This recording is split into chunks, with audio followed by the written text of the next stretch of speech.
The present government and the government before now had done their best. But in my opinion, their best is not good enough. And I'll give you a practical example. Okay.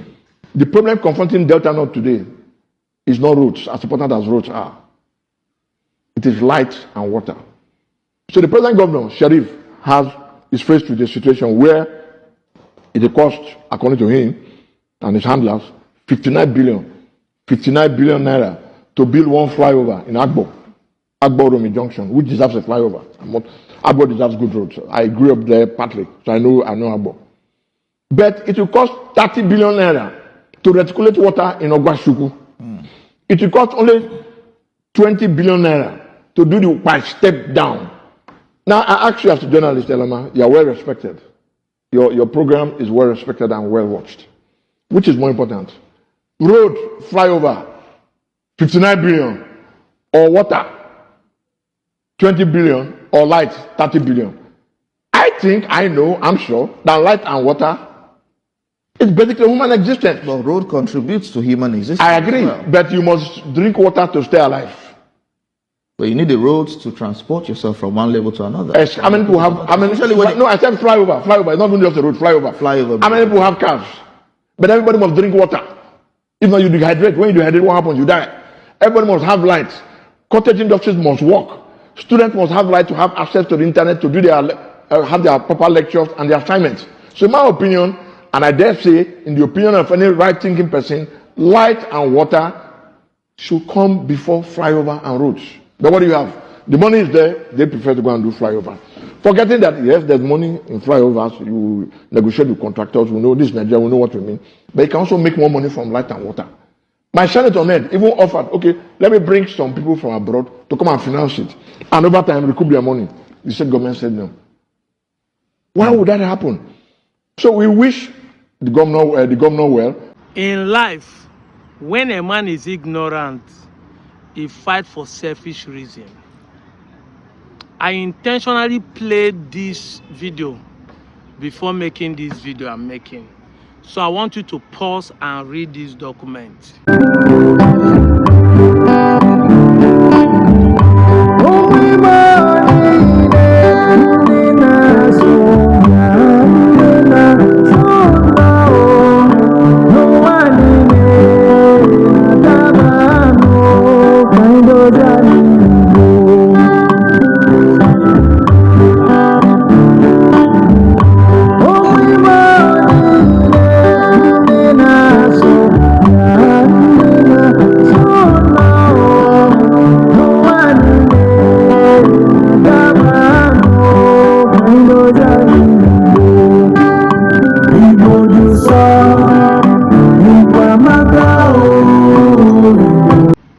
Light up Ukwuani nation before your personal or selfish agenda. Exactly. Pause and read it so that you begin to understand that ignorance gives birth for selfish reasons, gives birth for selfish agendas. So the guys are saying they want light in Ukwuani before they will support Anioma state. But you saw the video I played where they were asking the governor that they should give us light first. These are guys who are supposed to hold their governor now that they're in present there. Maybe they want south. They want to remain in Delta. They don't want Anioma state because it will be zoned to southeast. They should be asking their governor to give them light. Why are they asking a senator to give them light? The same senator that what caused a problem between the senator and their governor is what they're now asking the senator now to give them. Did you hear that interview? That the senator said he will even bring foreign people to sponsor it. The same governor said no. When you are ignorant, you fight for selfish reasons. Exactly, because they don't know that the senator has been fighting for them.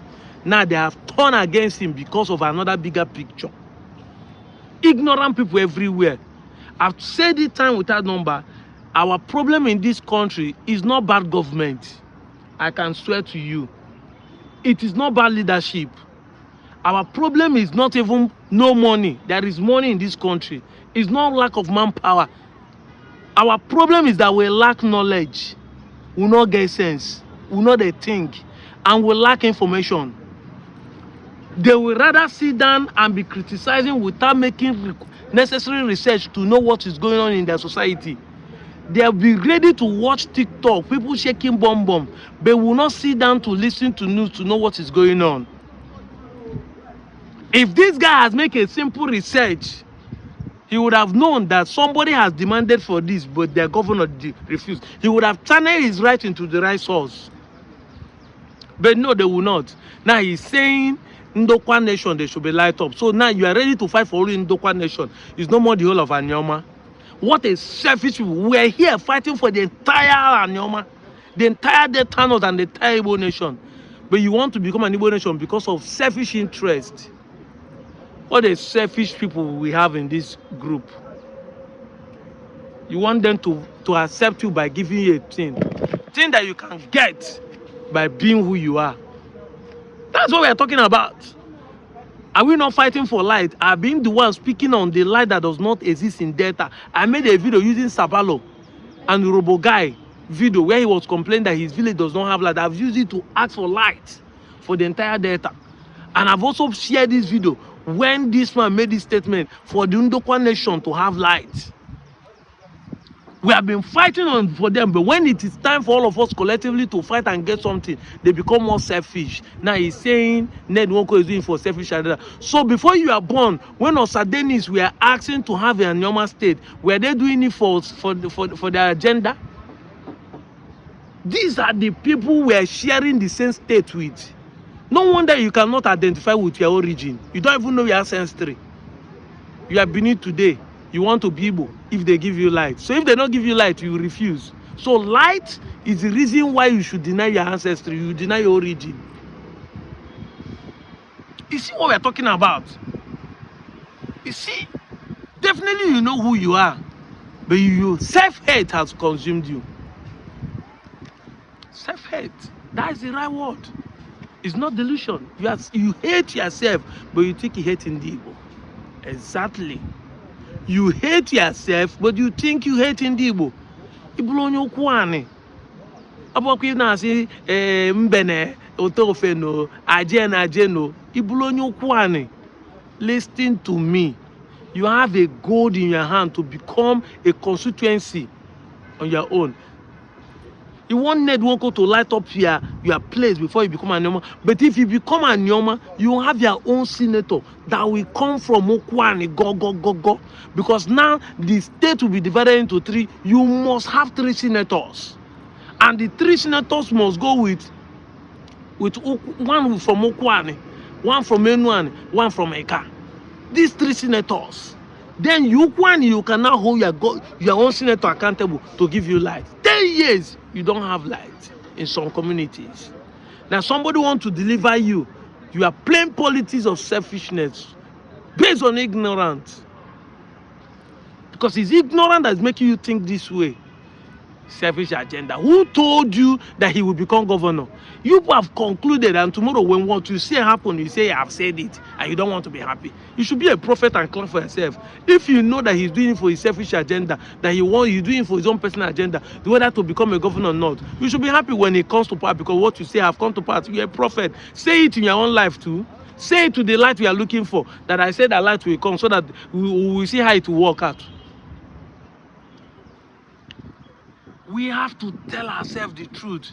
The next thing I'm hearing, that the Igbos are doing it to suppress the minority. So you know you're a minority. Yet you want to remain a minority.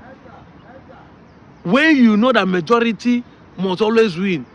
A saying say, the minority will have their say, but the majority will have their way. You don't want to become a majority to have your way. You want to remain a minority so that you keep saying and complaining and nothing will happen. Because even this light, you go complain, tire. No evidence. You explain, you explain, tire. You want to remain a minority. That's what you're saying. You already know. That's why you are going about that. If people want to dominate and they remove the minority. Nsukka on its own is a minority. Let me not even use Nsukka. Let me use Abakaleke. Abakaleke is one of the Igbo clan in Ebonyi State. Till today, everybody still use Abakaleke as an example. With the central Igbo that everybody is speaking, has he been able to eliminate Abakaleke tongue and language? If Abakaleke man talk, will you hear him? But it's an Igbo man. Has he been able to eliminate the Abakaleke? Has they been able, their insert is not say they don't even answer. Have they been able to dominate them and eliminate the Abakaleke language? If that is your fear. I've been at the Abakaleke culture, I've been at the masquerade. No. Abakaleke is even a big clan that has so many villages in it that make up Abakaleke. Let's go to a place like Onitsha. Onitsha that you people are saying he came from Benin because where is the teammates? Onitsha is just a town with a small land. Because 60% of what you see there are not Onitsha. Obosi is around there, Ogbaru is there, Ogiri is there, Obunike is there. Yes, almost everything you see there are not Onitsha. But let's go to Onitsha. Has the Central Igbo been able to dominate Onitsha? The question is very simple. They still retain their language, their dialect, they still retain their food, they still retain their masquerade, they still retain their culture. You are scared that you're a minority. If Onitsha stand his own is a minority, but has the entire Southeast been able to dominate them and remove their existence and their reality and their culture, their tradition? Has they been able to do that? Ignorant. That is why you perish. Let us join hand and have one state. You are here speaking grammar. Now you are giving a man a condition. Keep waiting for the condition. Let me see how Nigerian government will answer you. I'm out of here. So, like me, we heard so many things so that we are not Igbos. I said, no. But what I did, I said, no. I said, you can't tell me that I'm not an Igbo person. Though I'm from Delta, but from my culture, from the way I speak, from the way I see things, 98% typical an Igbo person. And the place you are telling me I come from, we have only, our similarity is just 2%. How can I take that? No, it's not possible. My name is exposing me. My culture is exposing me. Your language. Yes, what the language I speak. My culture is exposing everything. And you are still telling me the contrary. I said, no, I can't accept that.